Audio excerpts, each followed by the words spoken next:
Hello and good morning, everyone. This is Mary Magdalene with Who is Mary Magdalene. So, it is Lupus Awareness Month. Today is May 2nd. I know, I'm so excited. So, I was diagnosed with discoid lupus in 2011. With being diagnosed, I gave birth to an amazing little boy by the name of Camden Johnson. He is the first of my three. When I was diagnosed with lupus, I was 6 months after I gave birth to Camden. I kind of noticed that there was some things going on with me already previous to being pregnant. But of course, we're not always the best with going to the doctor, making sure things were good. So I just thought it was just really bad acne issues that I was dealing with. Not the case at all. Went to a dermatologist, got some tests ran. In the process of getting some tests ran, he did a biopsy of my scalp. Doing a biopsy of my scalp, it came back that I had discoid lupus. Discoid lupus is the type of lupus that attacks the skin, okay?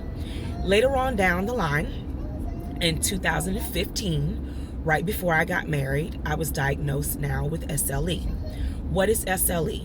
SLE is also a type of lupus that deals with, as far as doctors are concerned, they would say SLE sums it all up, okay?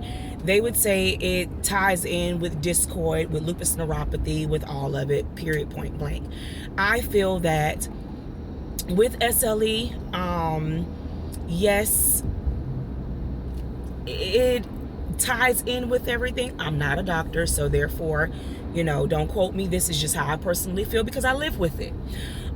They're still trying to learn and understand lupus, and honestly, those who carry it are still trying to learn and understand it as well.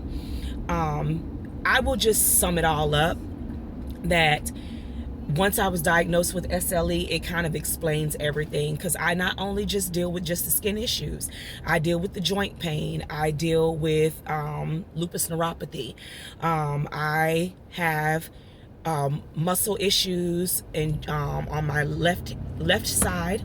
I have suffered a stroke. I have gone through multiple things, honestly, with this wonderful illness. And by the graces of God, it's 2022 and I'm still here.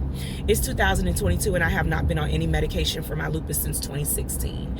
There are some things that I have done to get to this place, but I do not recommend anyone to do those things that I did to get to this place because, honey, it was a journey for me and God, okay?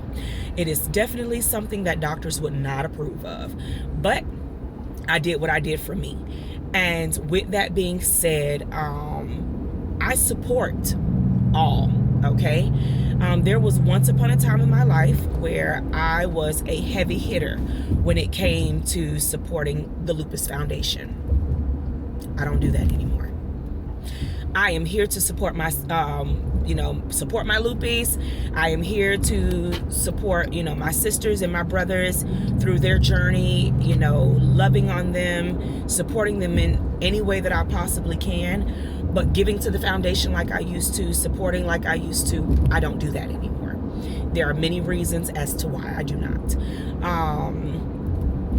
And again, to each its own. If there are individuals out there, just coming into the game, just learning, that's your support system. That's what you want to do. You want to support the walks. You want to go and support the foundation. Go for it. Hey, I did it. There are reasons why I don't do it anymore, and I won't speak on those issues, not on camera. If you reach out to me, I will express and tell you exactly why. But just for them and just for me, I'll keep it to myself. But just know that there are many ways to support lupus in your own way, if that is what you choose to do. I don't want this to be a long video today. I just want to come out and just encourage everyone. If you don't, Kennedy Collins, if you don't know about, lupus, if you don't know anything about the support and getting out there, and helping individuals who are suffering with this illness, I say get out there. I say learn. So many people are educated up on cancer. So many people are educated on especially breast cancer and things of that sort, but not many people know about lupus.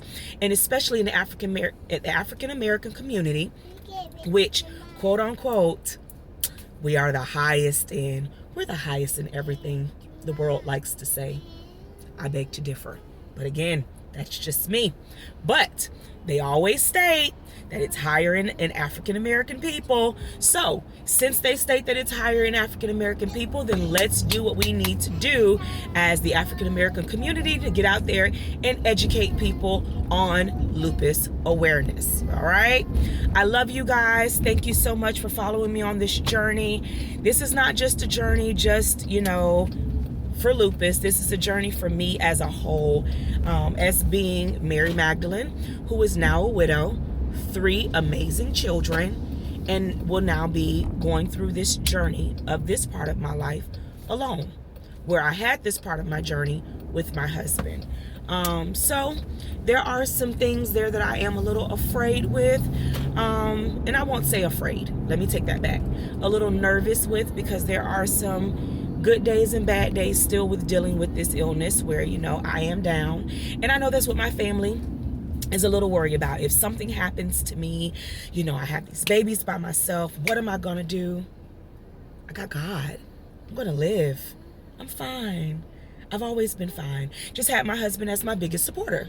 So now I have my mama and my daddy and my bonus mama and my girls, and I'll be fine. But most importantly, I got God.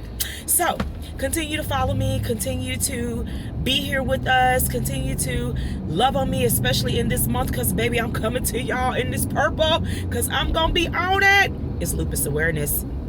I love y'all. Keep following. This is Mary Magdalene with Who is Mary Magdalene. I love you all. Deuces. See you soon.